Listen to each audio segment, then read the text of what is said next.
Welcome, everybody, to a session of Prabhupada Memoirs.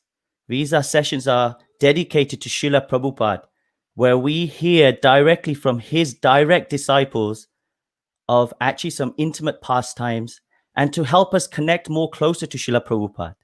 So we're so fortunate that on the first episode, which was also inspired by His Holiness Jayapataka Swami Maharaj, that we have started these sessions in collaboration with ISKCON Mayapur and Mayapur TV. And just a little bit for those that may not know His Holiness Jayapataka Swami Maharaj and be tuning in for the first time, he actually is one of the most senior actual devotees and disciples of ISKCON. He started his journey back in 1968 when he actually took first initiation back in Montreal. And then in 1970, he took sannyas initiation on the most auspicious day of Radhashtami. He's also the GBC member and zonal secretary for 30 regions around the world, and also part of 8 GBC committees. And directly in relation to Mayapur Dham, he is part of the development committee member. He's exhibits and theme park department head, land and department head, Ganges erosion precautions department, promotes Sri Mayapur worldwide, and also GBC zonal secretary and co-director of Mayapur Dham. So without further ado, I really like to welcome him onto this platform. So let's give a big Hare Krishna. So Hare Krishna, welcome His Holiness Jayapataka Swami Maharaj today. Hi. And how are you? To remember Prabhupada. Yes, we're going to be today just talking about Srila Prabhupada. And actually, I wanted to start His Holiness asking the question, how is Mayapur Dham right now? How are the devotees? How is everything going on with regards to this COVID situation? Is everything okay? Well,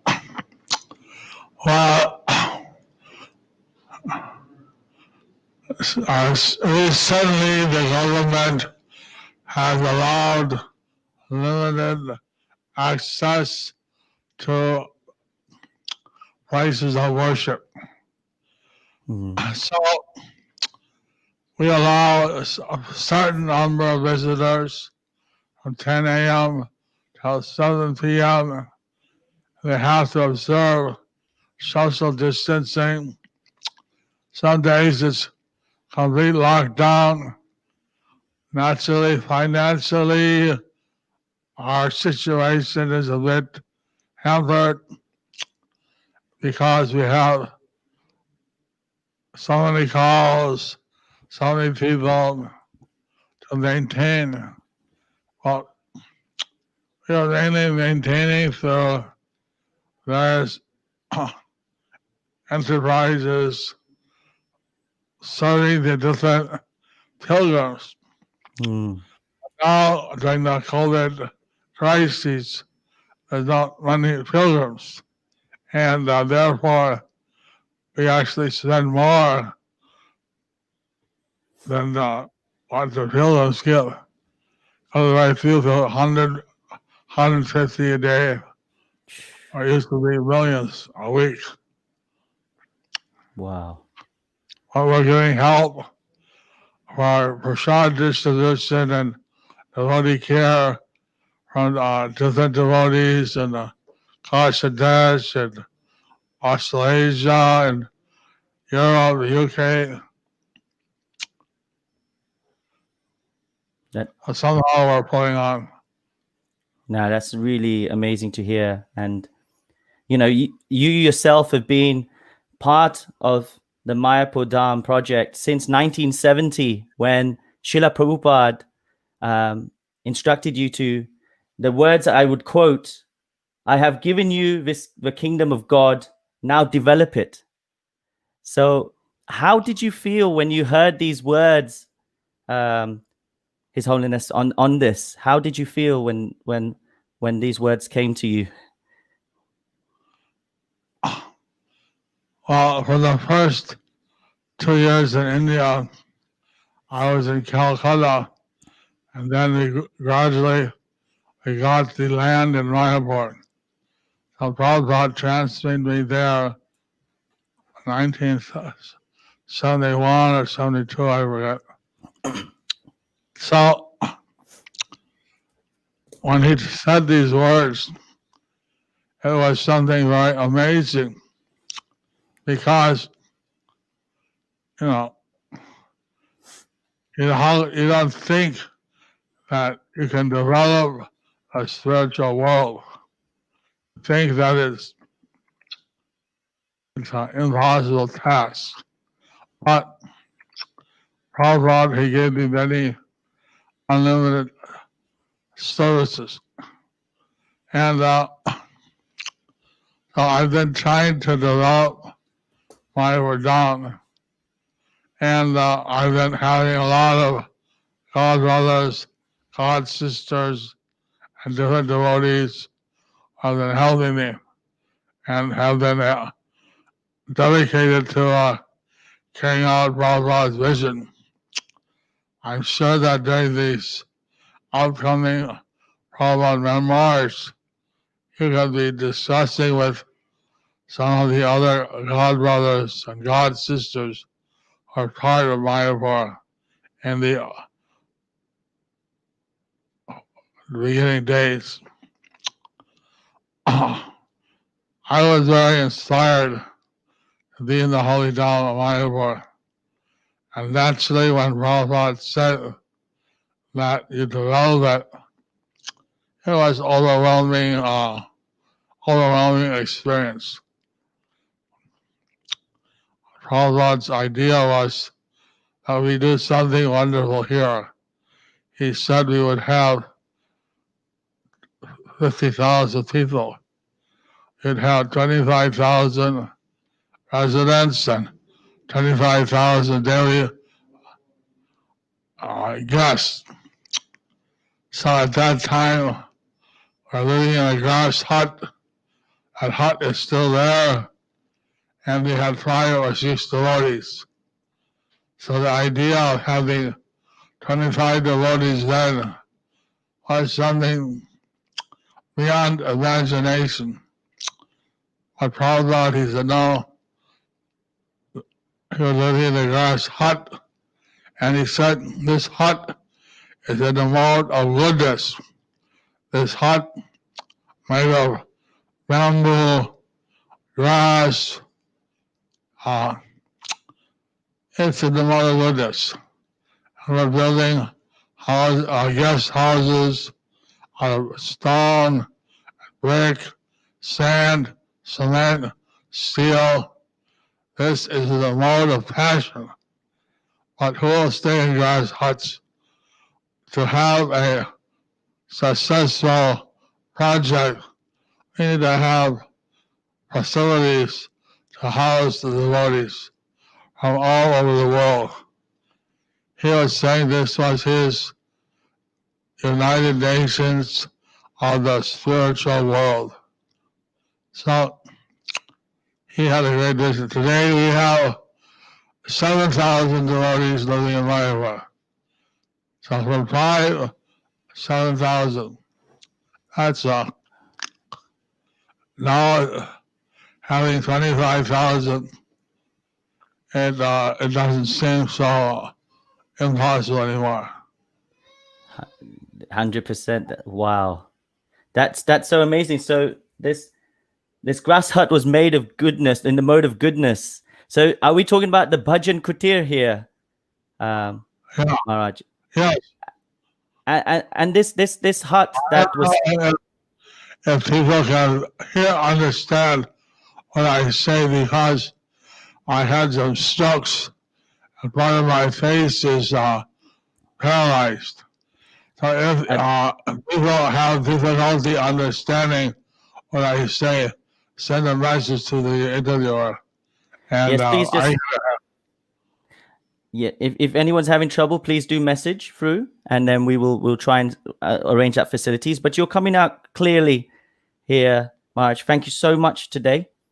So just on that basis, if I can zone in onto that grass hut, the Bhajan Kutir, in those days, on that, because if you can take us back, when you started this Mayapur project with some of the devotees there, I gather you were seeing a field, and Srila Prabhupada, and was this Bhajan Kutir there already, and that how did that Pacific part, and how was living there like when Srila Prabhupada used to come? There was nothing here before. It was a paddy field. And then we built a grass hut so that devotees would stay. And there are some devotees who stayed here, and I would come from Calcutta and bring them some money and help. At that time, there was the Bangladesh War, and Pakistan, India were at war, and that's when Bangladesh was previously known as East Pakistan. And Mujibur Rahman was the liberator, revolutionary, and so at that time they had the Calcutta vehicles had their headlights painted black on the top half, and there was a prohibition for foreigners to leave Calcutta. So I had to sneak out to Mayapur by the train, cover my head, and visit them and give them some basic finance to tie them the next week. So at first in Mayapur, when I moved out to Mayapur, the grass hut was there. And well, that was all that was there. There's open fields. In fact, across the road one day, I saw a tiger, and he was poisoned by the farmers there. He had a dog or something, and the dog was poisoned. So somehow, this place was wild, and we were living there in the middle of this field, a grass hut. Wow. So Prabhupada asked me to develop it. So I was thinking how we could be self-sufficient, because they're only sending us from Calcutta about 35 rupees a month. Oh, 35 rupees. A week, maybe. That was, insufficient. I asked Prabhupada permission whether I could grow some vegetables and things. And Tamal Krishna Maharaj said, no, he's a city boy. What do you know about growing? I can give me a chance, Prabhupada. And he's all right. So I found out that my small piece of land, like an acre, is 60 katas in India, 3 bighas, and 1 kata is a 60th of an acre. I grow radish, Asian radish, long ones.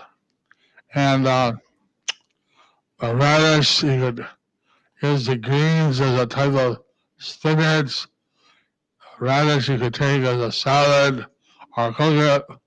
And 1 kata, or 1/60th of an acre of radish. I had so many tons of radish. Wow. 5, 6 devotees. After a while, they said, Maharaj, please, no more radish. Radish galore. That's amazing. So Maharaj, if I can ask the question on, so you're doing all this agriculture, you're helping out, you're growing loads of radish and trying to keep some way of getting some income coming in to keep going. What was Srila Prabhupada's main mission of why he wanted to have this, should we say, ISKCON headquarters in Mayapur Dham? What was his motive behind it? That if you could share some of that, and how he asked you to integrate with the locals, that would be also nice to hear. Since our movement comes from Chaitanya Mahaprabhu, it's natural that we should have such a temple in Mayapur. And since we are devotees of Lord Krishna, Prabhupada wanted a temple in Vrindavan, which is the land of Krishna. So in Mayapur, he was telling us that all the previous acharyas had done something to develop Mayapur and put it on the map. So he wanted to make his contribution. He was saying how, like, Siddha Jagannath Das Babaji, he found the birthplace of Lord Chaitanya, identified it with Bhaktivinoda Thakur, how Bhaktivinoda Thakur had begged from door to door and made the first temple and the birthplace, how Bhaktisiddhanta Saraswati Thakur had built a birthplace temple and established his Chaitanya Gaudiya Math in the in Mayapur Dham. So he wanted to do something. Prabhupada wanted to do something also. So he was on the disappearance day of Srila Bhaktisiddhanta Saraswati Thakur. He was saying all this, and he said, I'm committed to doing something to develop the Holy Dham. And he was saying that how he's so grateful for the devotees who are helping him. He started choking up and crying. And you could really see it was a very emotional moment. And he was very much appreciative of all the devotees who are helping to develop Mayapur Dham. So he wanted a temple of Vedic planetarium, something that would be not only a temple, but would project the scientific aspects of the Puranas and Vedic literatures. Wow. Thank you. But I'll let you. Guru Maharaj, just on that, it's so amazing to hear how much it's grown, how much the Mayapur project has grown over time. I had a question, and please, I just want everybody to know. Just check if His Holiness Jayapataka Swami Maharaj can hear me. It's just checking. Everything's okay. Test. So I just want to just say to everybody that's online, we have at the moment around 260 from the different platforms that are come online. So thank you everybody for joining and listening here to the Prabhupada Nectars that we are trying to broadcast. And if you have any questions, please do message them. We will able to get them. I'll able to see them here. And then I'll try and pick out some of those that we can ask His Holiness in front of me right now. So as we go on, if I may, because that radish story was very interesting, the amount of radishes that you made. And I've had one person asking a question, which I'll bring up on the screen. His name's Sachinanda Karunadas from, I believe, the UK. And he says, what did Prabhupada say about being self-sustaining, growing our own foods in regards to Mayapur or otherwise?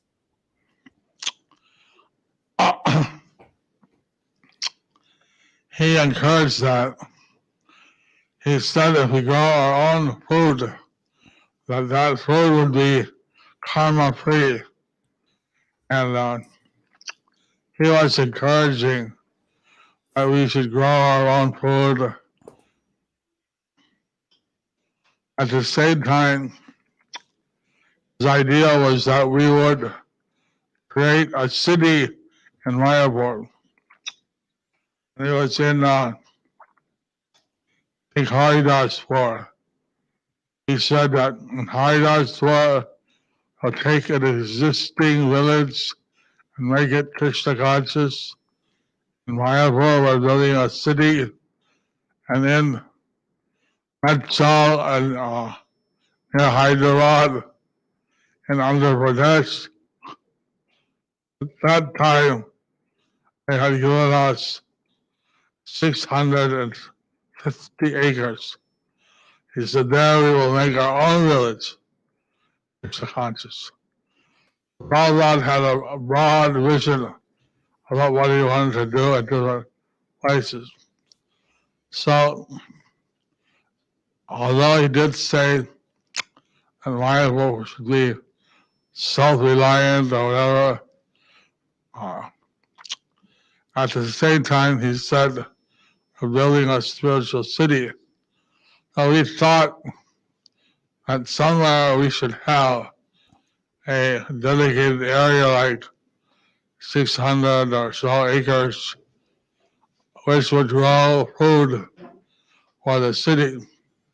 But now, we're seeing that with this pandemic going on, that to be self-sufficient is the ideal situation.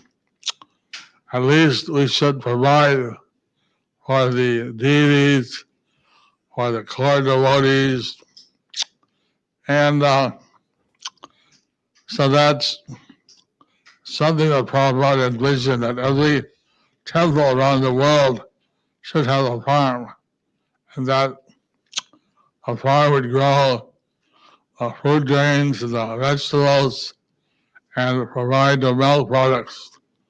So in Mayapur we have ahimsa cows, try to protect the cows, and I think that was a vision Prabhupada had in every part of the world. So No, just leading on to. So just lead. Price of land has gone up. When I bought land here, I pay like 500 to 1,200 rupees a biga, a third of an acre, which is a 2.42 acres is 1 hectare. Wow.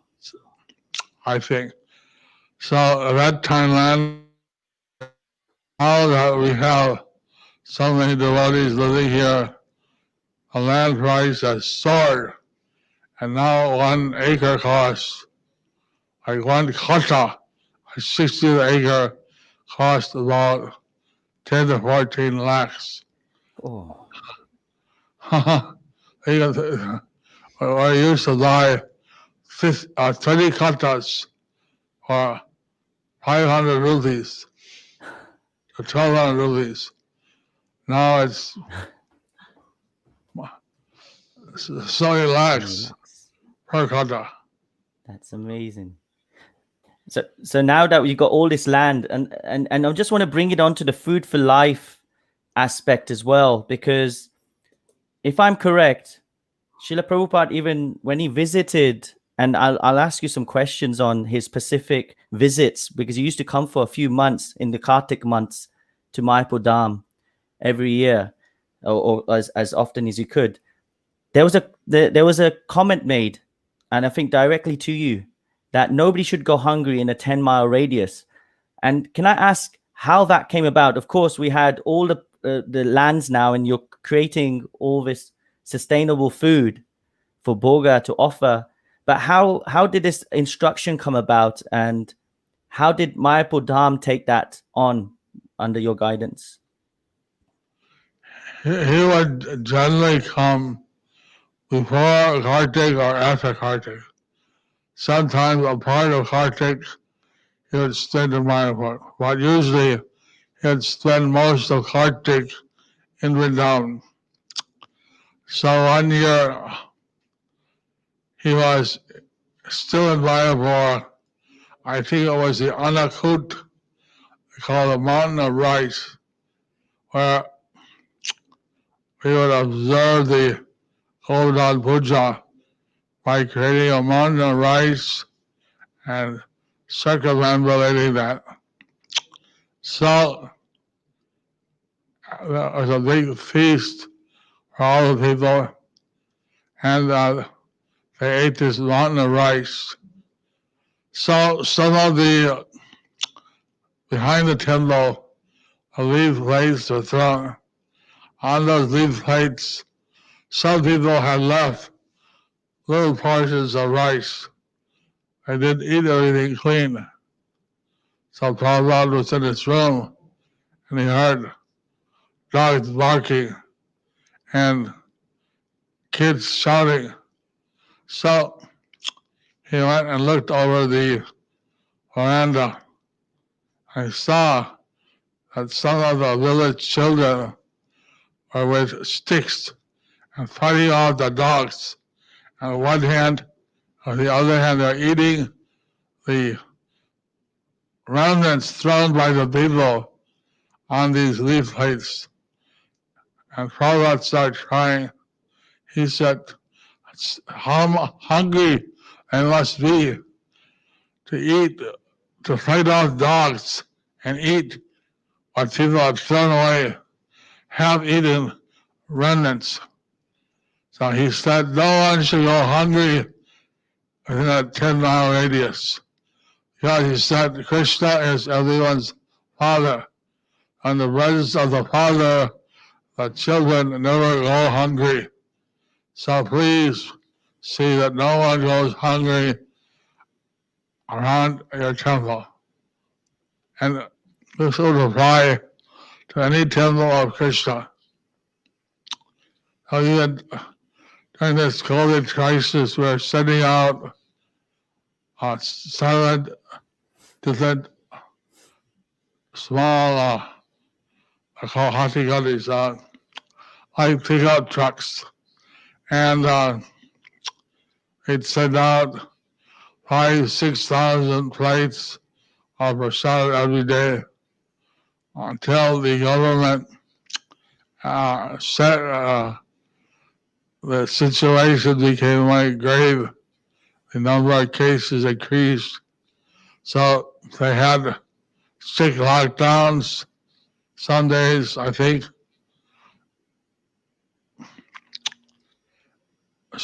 they had now in Bengal something like every other day of lockdown. And they stopped giving us permission to go out. So even giving out prasadam on the normal days from our temple and from the Jagannath temple. And this was the idea that Prabhupada had, and no one should go hungry within a 10-mile radius. Wow. So that's, and regarding Mayapur Dham at that time, when this instruction was said, and of course there was financial difficulties as well going on. And I know for a fact that yourself, you were also, to bring in income, you were also doing a lot of the farming and helping out, and also conversing with the local devotees.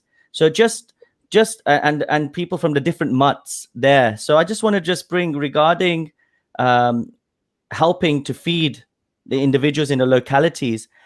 You also learned at the same time Bengali and to pick all that up as well. Is that correct? That was the time when it was like, okay, I got to learn how to speak, how to converse, so I can help with this type of project.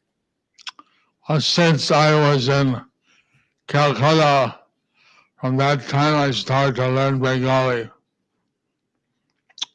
I learned the Devanagari script in Canada because Prabhupada Das was staying in our temple in Montreal, and he taught me the Devanagari. The Bengali script is similar to the Devanagari, a little more round, but it's the same alphabet. So I learned how to read Bengali when I was in Calcutta. The thing that I like that I learned how to do basic, speak to basic things. But in Mayapur, nobody knew English, nobody, and I had to learn sink or swim. So I had to learn, and Prabhupada was appreciative that I was learning Bengali. I was giving classes in Bengali. I would have the open book and try to speak in the local language. It took me a couple of years, but by Krishna's mercy, some of the fine points, like there's two T's, a ta, a ta, and I couldn't hear the difference. So you say data means a donor, and you say data, that means a type of stem vegetable. Oh, such subtleties. So it's very, and yeah.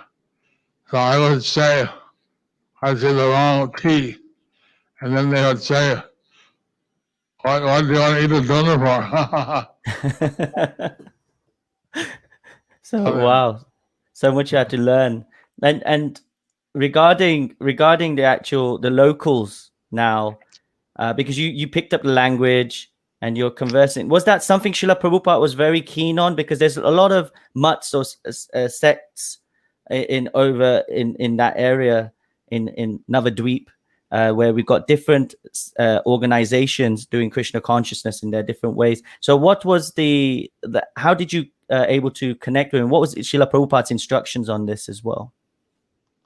Prabhupada instructed us to learn the local language, to mix with the people, to be part of the community. And even some of the Muslim farmers, they wanted to perform for Prabhupada a stick fight, mock stick fight, called the Dakati. And Dakati means the armed robber. So they came in, and the Prabhupada was looking at them from the veranda of the Lotus building.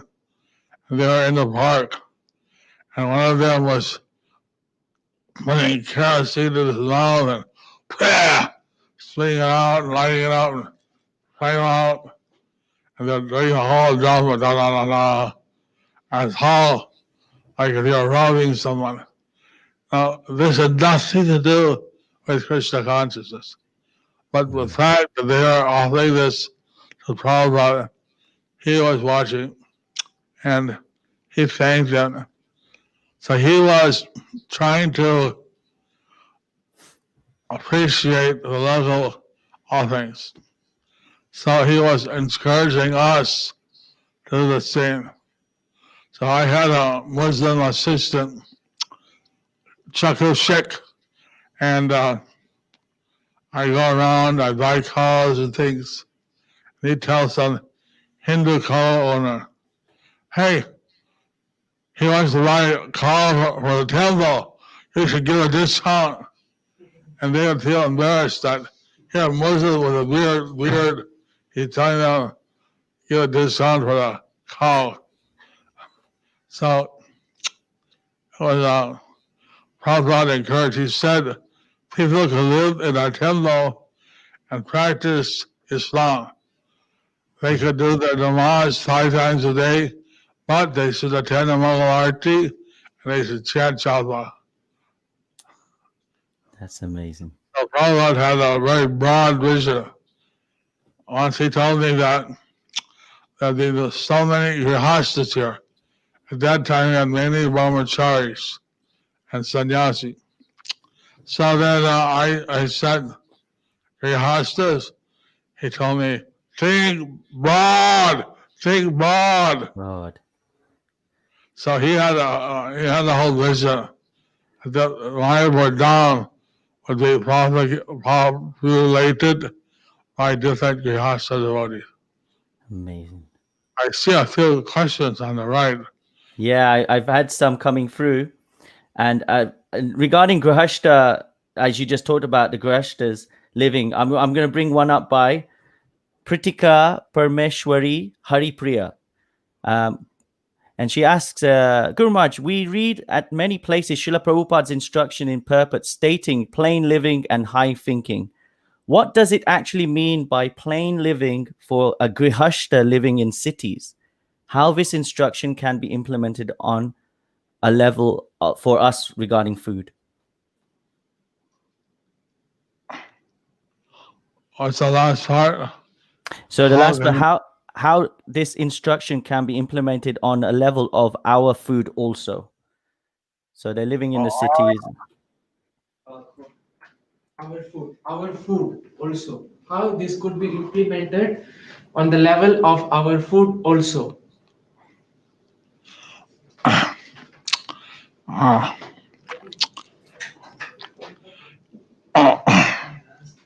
Of course, simple living, high thinking is easier on the farm. We live simple, depend on the land, grow your own food, have a cow. That's simple living. And think about Krishna consciousness, study his books. How do you do this in the city? We are in the city specifically to teach. And I have some disciples who are living in the Middle East. But to live there, you have to work there. And you get a work visa. So, because they're also helping to disseminate Krishna consciousness to the fellow expatriates, I encourage them to stay there. And so if the people living in the temples can, living in the cities, can help in disseminating Krishna consciousness, help the temples, help development of bhakti viksha, etc. And that is a high thinking part of it. As far as plain living, the point is that we don't need a lot of luxury items unnecessarily. We can live using the facilities. But the main thing is to offer everything we eat to Krishna. We don't, like Prabhupada was saying, we don't need a lot of artificial items. We can live a little simpler. But the main thing is to offer what we eat to Krishna. Prabhupada was encouraging that. Those who live on the farm, they could actually live very simple. I heard that in Hungary they have a farm, but they live very simple. So Yes. in the cities, obviously, is the opportunity that presents itself to preach and take Krishna Prasad. There you go.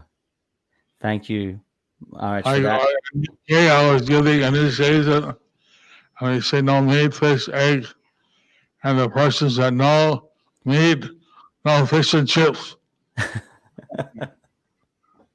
which is the What? local fast food of it. Yes. So the point is that we don't eat such things and we live simple. But you can offer to Krishna. He doesn't fast, so you can offer him the opulent prasad. So just on that as well. Because city living, people will say the higher thinking is hard, and I want to just bring it back to the 70s on this point, especially about city living. So in the 70s, during Srila Prabhupada's time, how did the Kolkata city dwellers visit Mayapur? Like, what was the experiences like at that time when people used to come? Was it quite easy to get over, etc., especially when Prabhupada was there?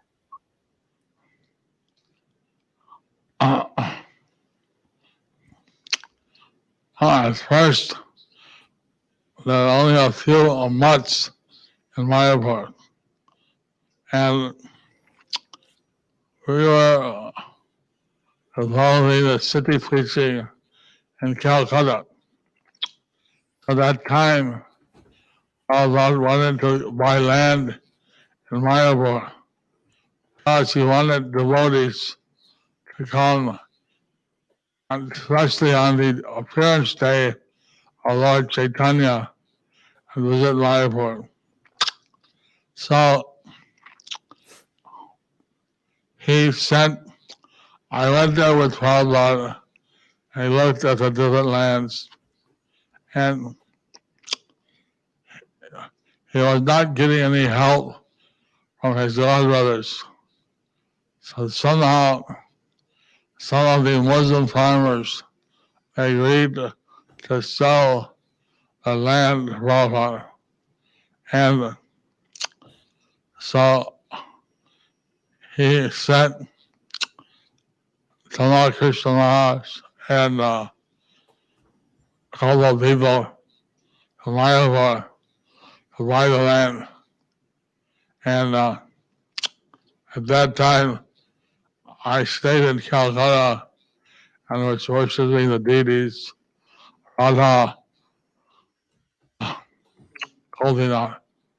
Small deities. Prabhupada would initially travel with his own Radha Krishna deity.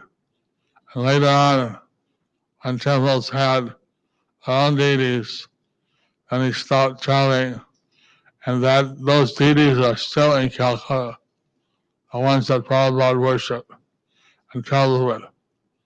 When Tamal Krishna Maharaj came back, then he told Prabhupada, the land is yours.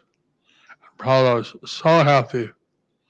So at one point, he thought maybe he won't get land in Mayapur. And he talked at that time with the Saivite of the Advaita temple in Shantipur, Jayapataka Swami. And he was talking with him that maybe he'll make his world headquarters in Shantipur. But he got land in Mayapur. Wow. And regarding now Mayapur, if we come back to just Mayapur itself, there's a pastime, and a lot of people are asking this question, so I feel I'll bring it up at this point. There was that cobra incident when Srila Prabhupada came to stay at Mayapur Dham. Could you let us know what happened and how, when he was staying? Because then what was the situation that the cobra came at that time? I gather it was in the Bhajan Kutir area. Now there's two situations. One with a cobra and one with a viper. And, there's two, cobra and a viper. So the situation involving Srila Prabhupada was with a viper. A viper is highly poisonous also. And at that time, the lotus building was incomplete. And Prabhupada was staying on the second floor. He used the British system, ground, first, second. He used the English or the American or the Bengali system, third floor. Anyway, so he was in the bathroom and suddenly he called, Jayapataka, Jayapataka, and running. And there, he was like in the toilet, holding the door shut. I mean, it wasn't fully shut. The door, the wiper was in the door and trying to bite Prabhupada. So then he said, help. So at that time, I didn't know what to do. If you open the door, a wiper might bite Prabhupada. And then I asked Prabhupada to take his hand off from the door, and I closed the door, crushing the wiper. And I opened the door very fast, pulled out Srila Prabhupada. So then, but then Prabhupada said, where's the mate of the viper? Because the village theory is that a cobra or a snake, he always travels with his mate.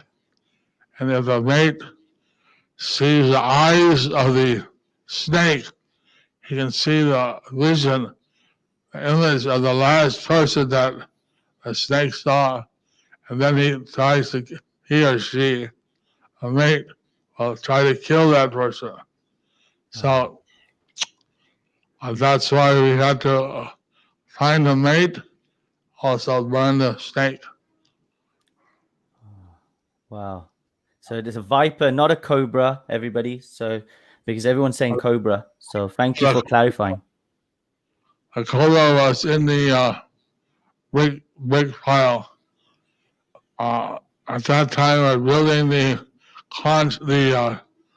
Lotus building that Prabhupada was staying in later.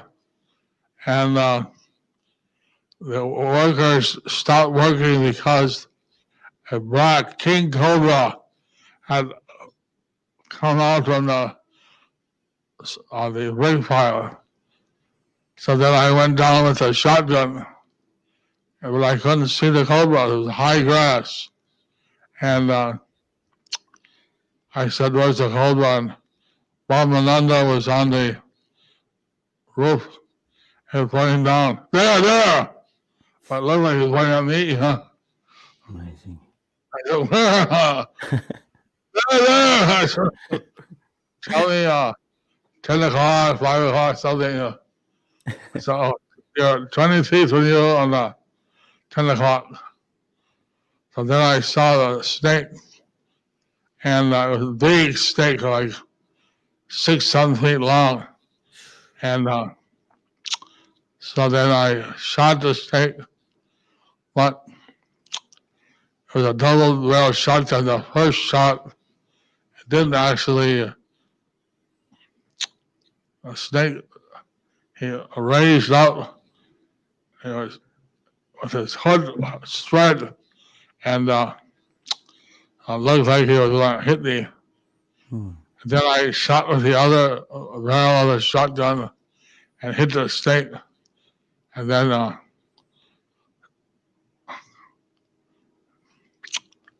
so then the workers burnt the snake, and they began to work again. Wow. Otherwise, the work had stopped, and Prabhupada was pushing us. He wanted, I sent a picture of bricks and stone chips and things. He said, I don't want to see the bricks, stone chips. I want to see the finished buildings. That's really nice. And I just want to also keeping on because now time is running short. We've only got less than 10 minutes. Really, really sad that it's gone so quick. Thank you so much, Maharaj, for these lovely pastimes. There's one really nice other pastime that there's a question that's came through from Marichi Das, and he says, Dear Guru Maharaj, in 1976, Srila Prabhupada inaugurated the Nittai Padakamala boat in the Ganga. Can you please tell us how was the inauguration and what was Srila Prabhupada's vision for the Nittai Padakamala boat? Your humble servant, Marichi Das. At that time, we had wooden Nitai Gaur deities, which are still in a Bhajan Kutir. We take them out every year on the Vikram International Vikram Party, and those deities are on the boat, the Thai Palakamala boat. And Prabhupada went on the boat and offered the arti to the deities. So these deities are very special. They are installed, worshipped by Srila Prabhupada. He said we should get a wooden Nitai Gaur because Nitai Gaur knew how to swim. A wooden deity knows swimming because the deity will float. A brass deity would sink. Yeah. So, but he said we went from village to village, and we were distributing prasadam. Actually, we'd park on the Ganges by the side of some village, and then invite the village leaders on board, give them darshan, give them prasadam. We had a moving temple. Nitai Palakamala is now being taken care of by the Bhaktivedanta Academy School. But we could, that should be taken again out.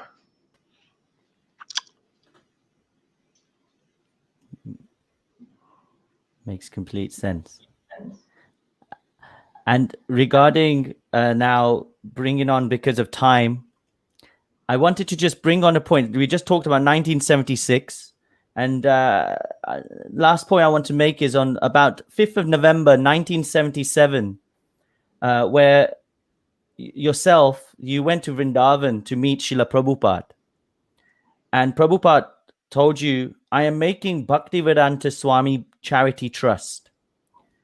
And then from that point, you were also helping with that service. So could you elaborate for us when that instruction was given, and also Srila Prabhupada's thoughts of the vision forward for BBT?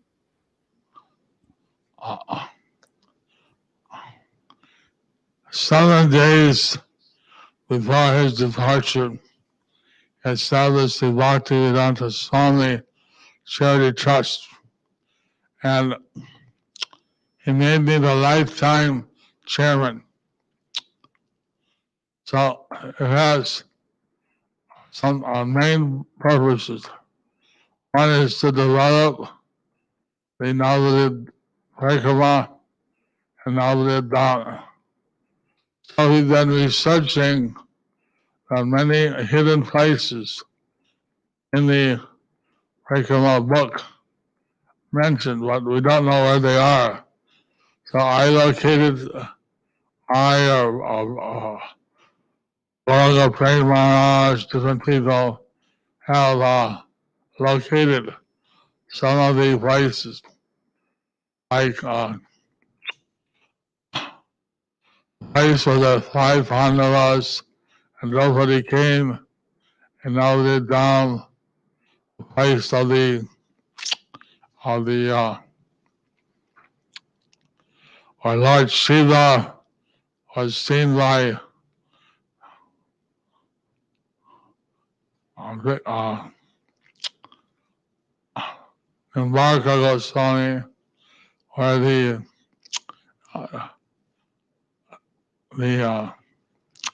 Pustar Tirtha is. We know some of the places, like where the Nainashvanya and where the different places are a few places are still heated. There used to be 7 hillocks for the Sapta Rishi, the 7 rishis, and but all those hills were cut down, and so now it's all flat land. Hard to find out. Well, we know that such a place is there in Montedit. So there are 9 islands, and we've been one of the aspects of the Bhaktivedanta Swami Charity Trust is to develop the Dharma. One is to develop Karmanda Bhumi, and one is to unite the disciples of the Saraswat disciplic succession. So Prabhupada had the trust of 5 ISKCON trustees and 2 trustees being his godbrothers from the Gaudiya Math. That was in 1977. In the 40-some years since then, I don't know any, at least any senior godbrothers who are still alive. And as a result, the grand disciples of Bhakti Siddhanta Saraswati Prabhupada are members of we still have 2 members of the Bhaktivedanta Swami Charity Trust who are members of the Gaudiya Math. So we're trying to establish the SGDA, a Saraswati Gaudiya Vaishnava Association. We have it informally. We're trying to write a constitution and register it. So this is our effort. I felt like when I was having my liver and kidney transplant, I had a vision of Bhakti Siddhanta Saraswati Thakur and Prabhupada, and they were saying to try to unite the Saraswati disciples. So I think that the reason I'm still in the world, one of the reasons is to finish the TLDP, and one of the reasons is also to see that a Saraswati family can be united. Wow. So these are 2 things for the TOVP and also for the Saraswat family to be united. And I'm looking at time, and I've got 2 questions that I'm going to merge together. And so Sheila, it's coming up to 6:30. So we got 2 minutes left. And I just wanted to finish off on when we're talking about BBT. Srila Prabhupada told yourself to distribute 10,000 big books and 100,000 small books every month. And of course, that you did in so many imaginative ways. And is there anything that the audience we've got about approximately 300 people that are live. And of course, those that will be listening afterwards. That's the first thing. How can they help in helping fulfill Prabhupada's instruction? And also, secondly, the question of how devotees from all over the world can help fulfill Srila Prabhupada's vision for Mayapur. How can we all serve and contribute in developing Mayapur? So 2 parts, His Holiness. If we can ask about the 10,000 big books, 100,000 small books, how can we help? And then secondly, how can we help Mayapur Dham?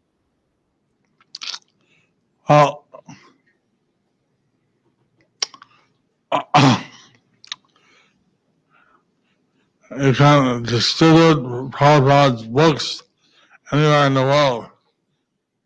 If you are inspired somehow to distribute books, want to help me, then you can tell me that I distribute so many books, and I don't need the credit, but somehow Prabhupada said I should distribute. I don't think that he meant to it personally. Of course, some devotees sponsors of Bhagavad Gita's for me, and I give that to the tribals and libraries, things. So some books are definitely people sponsor. But otherwise, you can distribute books anywhere in the world.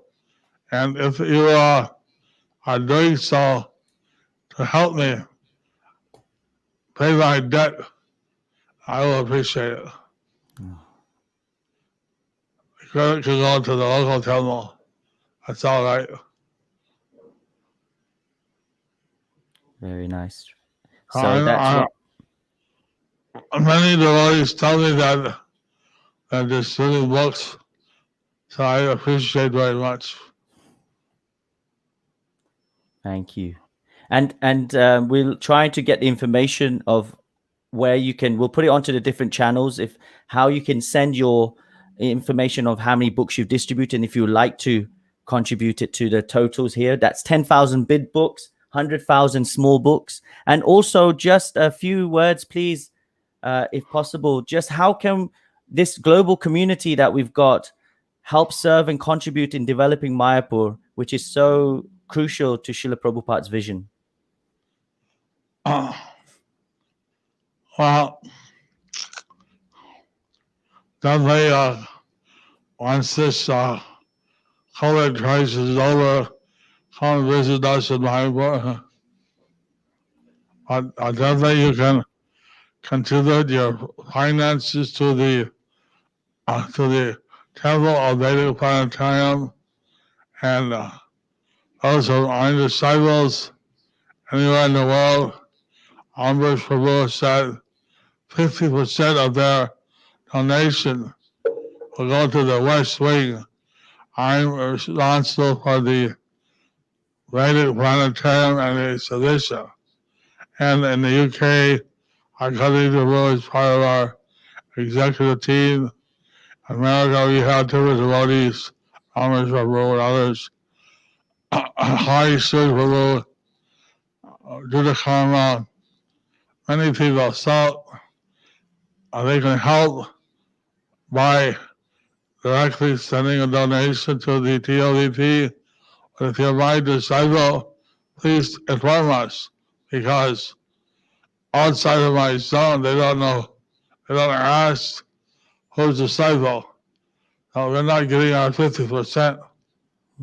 But if you want to help, send a donation directly to the TLVP West Wing. You can do that.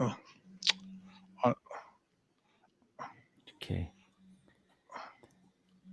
Thank you Also, so much. This COVID crisis, I'm very grateful for all the help we're getting for prasad distribution, for the temple crises, for the body care, for the call care. Thank you very much. Thank you to everybody for helping, and thank you very much. And I just want to say thank you so much to His Holiness Jayapataka Swami Maharaj for coming on today and initiating this Prabhupada Memoirs series. And this is happening every week with the blessings of His Holiness Jayapataka Swami Maharaj and everybody else. And this 1 hour with His Holiness Jayapataka Swami Maharaj, we couldn't cover everything. We just talked about the initiation. So hopefully I'm praying that Maharaj will come again on another session later on. And next week, please look out for the posters, because we'll be revealing who we'll be speaking to next week. So on this basis, I just want to say Hare Krishna to everyone. Thank you so much, His Holiness Jayapataka Swami Maharaj, for taking your time out. I know you've got other meetings now. And thank you to everybody, the 300 of you that have joined online. And please take action and have a listen to this. And please share it with all your friends. So on that, I'll say Hare Krishna. After this, I'm giving a class on Chaitanya Leela. So please, so stay tuned on Jayapataka Swami Facebook page for a talk on Chaitanya Leela. Hare Krishna.